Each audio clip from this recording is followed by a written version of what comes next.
Lucie Blackman was born on September 1st, 1978, in a quiet suburb of London, where she grew up with her family, consisting of her parents, Tim and Jane Blackman, and her younger sister, Sophie. Described by friends and family as vivacious and outgoing, Lucie had a charm that could light up a room. She attended local schools where she was known for her spirited personality and her keen interest in socializing. As she grew, Lucie blossomed into a vivacious young woman with a magnetic personality that drew people to her. She was tall, blonde, and possessed an easy charm that made her popular among her peers. Her interests were varied.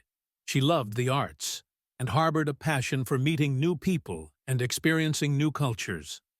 Lucie's dreams often involved travel, fueled by stories she read and films she watched, which painted a vibrant picture of the world beyond the English countryside. Education was a significant part of her upbringing, and she performed well in school. However, it was the allure of the skies that captured her imagination post-education. Lucie pursued a career as a flight attendant with British Airways, which quenched her thirst for travel and adventure. This job allowed her to jet across continents, gathering snippets of life from each country she visited. Yet, the transient nature of these visits and the exhausting schedules left her craving a more substantial, immersive experience. The decision to move to Japan was spurred by a combination of factors. Economically, Lucie was seeking better opportunities than what she could find in the UK at the time. The late 90s and early 2000s marked a period of economic flux, and for a young woman with a zest for life and a need for financial independence, Tokyo represented a land of opportunity. Socially, the adventure of living in a completely different culture, with its unique language, customs, and lifestyle, was incredibly appealing. Lucie was also influenced by her friend, Louise Phillips, who was keen on exploring international horizons. Together, they envisioned a year of earning good money while soaking up the Japanese way of life in Tokyo's Roppongi district, known for its exuberant nightlife and large expat community. Thus, with dreams packed alongside her essentials, Lucie embarked on her journey to Japan, hopeful and excited about the adventures that lay ahead. Little did she know that this decision would lead to a series of events that would captivate and horrify the world. Lucie Blackman's journey to Japan in May 2000 marked the beginning of what she envisioned as a thrilling new chapter in her life. Arriving in Tokyo, she was immediately struck by the contrast between the meticulous order and bustling chaos of the city. Skyscrapers stretched towards the sky, neon lights flickered incessantly, and the streets thrummed with the constant movement of people and technology. For Lucie, Tokyo was a mesmerizing blend of the future and the traditional, where ancient temples sat between modern architectural marvels. After settling into a small, compact apartment, typical of Tokyo's dense urban landscape, Lucie and her friend Louise Phillips began their new jobs as hostesses in Roppongi. Roppongi, a district renowned for its vibrant nightlife, was a cultural hotspot that attracted both locals and foreigners. The job of a hostess, while often misunderstood, involved entertaining guests, pouring drinks, and engaging in conversation, all in a setting that was part bar, part club. It was a legal and common occupation for many young foreign women in Japan who sought good wages and flexible hours. The work was nocturnal, with evenings spent under the glow of soft lights and amidst the clink of glasses. Lucie, with her friendly demeanor and fluent English, was quickly popular among patrons. These establishments catered primarily to businessmen and expatriates, providing a space where language barriers were minimal and the atmosphere was reliably lively. Lucie found the work to be an exciting opportunity to meet people from all walks of life, providing her with the social interaction she craved. However, The transition to Japanese life was not without its challenges, as the cultural shock was palpable. She learned to navigate the subtle communications, the importance of nonverbal cues, and the deeply ingrained customs of respect and humility. Shopping for daily necessities, using public transport, and even ordering food involved a steep learning curve in language and customs. Adapting to this new environment took patience and resilience. Lucie often recounted her experiences to her family back home with a mix of amusement and frustration. Despite these challenges, Lucie's initial months in Japan were filled with a sense of adventure and discovery. She embraced the lifestyle, finding joy in the novelty and seeking out the beauty in a country so different from her own. This period was a vibrant testament to her ability to adapt and thrive, even in settings far removed from the familiar. On July 1, 2000, Lucie Blackman's life in Japan took a mysterious and tragic turn. That day, Lucie had planned to meet a client she had met at the hostess club where she worked. This was not unusual in her line of work, where hostesses often met with clients outside of club hours for paid dates that were typically harmless and strictly platonic. The man she was meeting was known only as a wealthy businessman. The timeline of her disappearance begins on that seemingly ordinary Saturday. Lucie left her apartment in the early afternoon, telling her friend and roommate, Louise Phillips, that she would be having tea with a client. She appeared to be in good spirits, dressed casually, and looking forward to her day. This was the last time Louise saw Lucie. At approximately 4 p.m., Lucie made a phone call to Louise. She mentioned that she was at the seaside and would be visiting a development with her client, implying that they were in a more remote area. Lucie's voice was calm, and there were no indications of distress. This call, reassuring yet routine, was the last known communication from Lucie. As the hours ticked by, Louise grew increasingly concerned. It was unlike Lucie to miss work without notifying someone or to be out of contact for an extended period. By late evening, with no word from Lucie, her anxiety reached a peak. Louise contacted other friends and the club management, only to discover that no one had heard from Lucie since her afternoon call. The initial reaction from friends was a mix of confusion and concern. They began to call her mobile phone repeatedly, but each call went directly to voicemail. As night deepened into the early hours of the next day, the worry spread from friends to family. Back in England, Lucie's family was alerted to her disappearance the following day. The news was met with shock and disbelief. Tim Blackman, Lucie's father, immediately felt a deep sense of dread. He knew his daughter to be responsible and communicative, especially when abroad. The lack of contact was out of character and alarming. The family's response was swift. They pressured the local authorities in Tokyo to take Lucie's disappearance seriously and began organizing from the UK to travel to Japan. The British Embassy in Tokyo was contacted and soon became involved, helping to coordinate efforts between Lucie's family and the Japanese police. The initial slow pace of the investigation caused immense frustration and fear among Lucie's loved ones. Every passing hour was critical, and the lack of immediate action was agonizing for her family. The mysterious circumstances of her last known whereabouts, combined with the alarming final communication, painted a grim picture. What had started as a regular day had quickly spiraled into a dire and distressing situation, marking the beginning of a high-profile case that would captivate and horrify many around the world. The disappearance of Lucie Blackman triggered an extensive search operation that involved multiple parties, including the local Japanese police, the British Embassy, media outlets, and Lucie's own family, who flew to Japan to participate directly.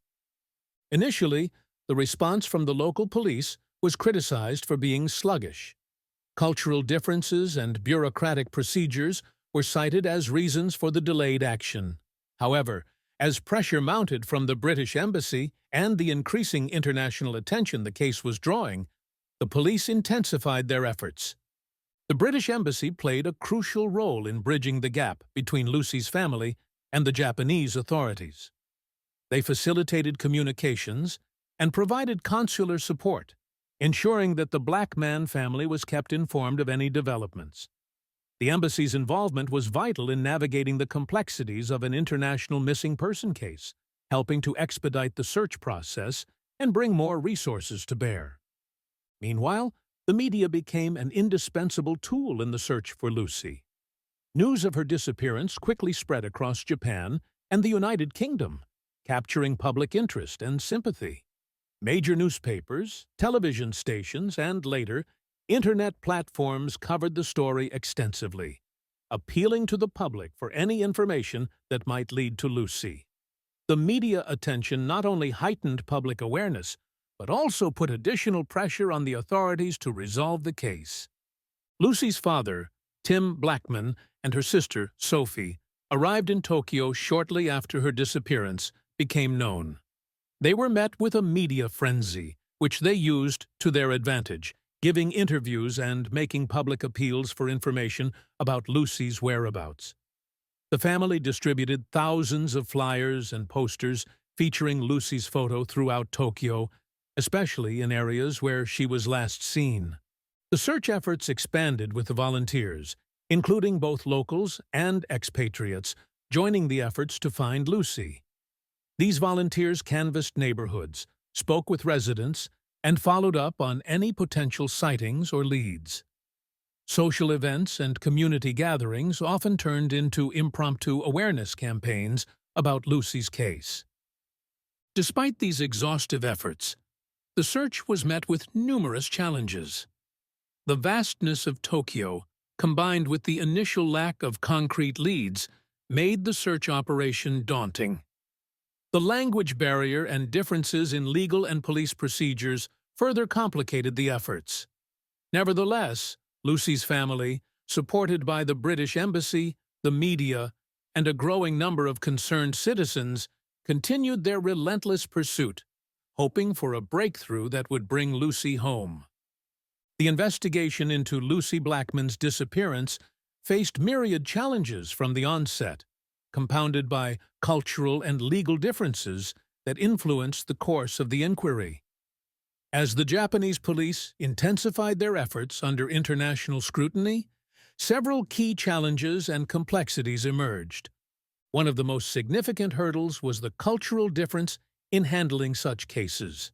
Japan's approach to law enforcement and the pace at which investigations typically progressed were markedly different from what Lucie's British family expected.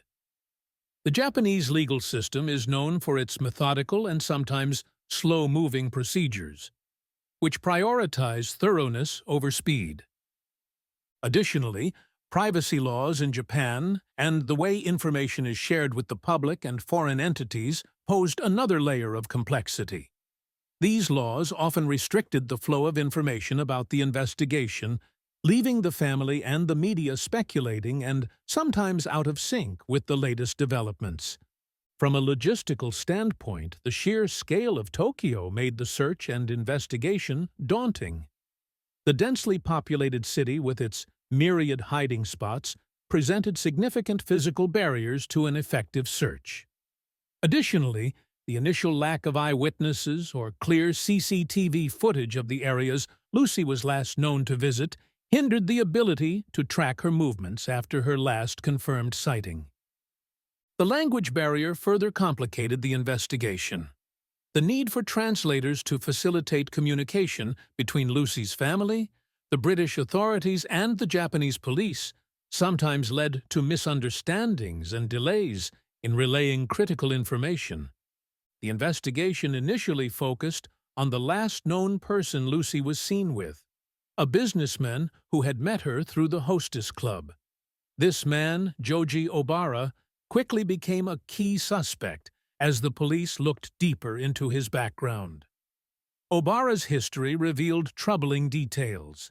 He had previously been implicated in multiple cases involving the assault of foreign hostesses, which had not resulted in convictions. The breakthrough came when investigators discovered that Obara frequently used multiple aliases to hide his identity and had a pattern of offering women money to accompany him to secluded locations. Further, searches in properties associated with Obara turned up a trove of evidence, including numerous videotapes, photographs, and receipts that suggested his involvement in illicit activities. However, linking him directly to Lucie's disappearance was initially challenging due to the lack of physical evidence directly connecting him to her on the day she vanished. As the investigation continued, police followed several other leads, including interviewing other hostesses, patrons of the Roppongi district, and anyone who might have seen Lucie with Obara or on her own in the area. Each lead required careful examination against the backdrop of local legal procedures and international pressure to solve the case of the missing British national.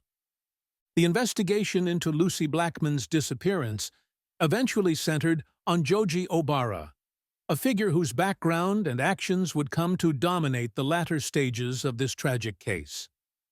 Joji Obara was born in Korea before his family moved to Japan, where he later became a naturalized Japanese citizen. He was a wealthy businessman with substantial investments in real estate and the entertainment industry. Obara led a reclusive life, largely avoiding the public eye, yet his interactions within the hostess clubs of Tokyo's Roppongi district were well known and documented by those within that community. His wealth and status afforded him a certain level of protection and secrecy, which he exploited to shield his more nefarious activities.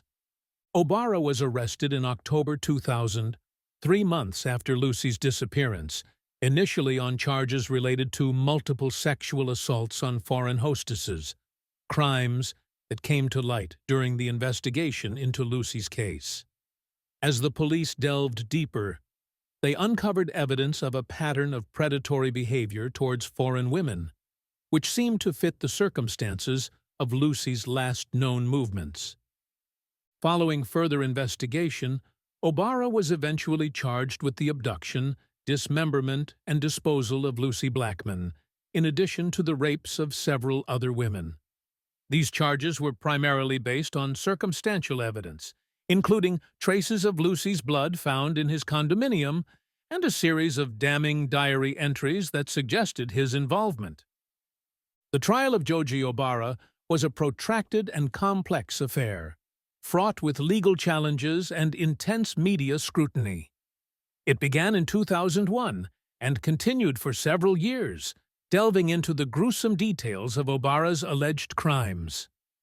Throughout the trial, the prosecution presented a range of evidence, including forensic data, the testimony of other victims who had survived similar ordeals, and the aforementioned diary entries in which Obara detailed encounters with various women. One of the critical pieces of evidence was the analysis of sedatives found in Lucie's system, which matched substances known to be used by Obara. The defense argued that the evidence was circumstantial and pointed to the lack of direct witnesses to any crime committed against Lucie. They contested the reliability of the forensic evidence and the interpretations of Obara's diary entries, suggesting that the entries were fantasies, not confessions. Witness testimonies were particularly poignant during the trial. Other victims of Obara's recounted their horrifying experiences, which painted a consistent pattern of behavior that supported the prosecution's case. Lucie's family members, who attended the trial, provided emotional testimony about Lucie's character and their profound loss, emphasizing the human element behind the legal proceedings. In April 2007, after years of court battles, Obara was acquitted of the charges directly relating to Lucie's murder, due to what was deemed insufficient evidence linking him to her actual death. However, he was found guilty of multiple charges of rape and was sentenced to life in prison. This outcome was met with mixed emotions: relief that Obara was being punished for his crimes, but significant disappointment and frustration at the lack of justice for Lucie specifically. The conclusion of Joji Obara's trial and the verdicts handed down had a profound and lasting impact, resonating far beyond the courtroom and into the heart of Japanese society and international communities concerned with the safety of foreign workers. The verdict in Joji Obara's trial was met with mixed reactions. The Blackman family, who had hoped for a conviction in Lucie's murder, expressed deep disappointment and frustration at the acquittal on the murder charge. Lucie's father, Tim Blackman, publicly criticized the verdict, stating that it failed to deliver justice for Lucie and left many questions unanswered. The family was devastated, feeling that despite Obara's life sentence for other crimes, the failure to convict him for Lucie's murder was a denial of closure and justice for their daughter. The public reaction was similarly divided. In Japan, the case had highlighted significant issues regarding the treatment of foreign workers and the safety standards in nightlife districts. Internationally, the case drew criticism from those who viewed the Japanese justice system as overly secretive and slow-moving, particularly in how it deals with crimes involving foreigners. The case had a significant impact on Japan's entertainment districts and the safety protocols concerning foreign workers. In response to the publicity and the issues raised during the trial, Japanese authorities tightened regulations around the employment of foreigners in entertainment venues. Measures were introduced to improve the monitoring of businesses that employed hostesses and similar roles, aiming to ensure better working conditions and reduce the vulnerability of foreign workers to exploitation and violence. The Japanese government also faced pressure to improve its judicial processes, particularly in terms of transparency and the handling of evidence. This led to discussions about legal reforms, although substantial changes in the legal framework or investigative processes were slow to materialize. Despite the conclusion of the trial, several questions and unresolved aspects of the case lingered. The exact circumstances of Lucie's death remained unclear, and the acquittal on the murder charge left open the debate about what truly happened to her.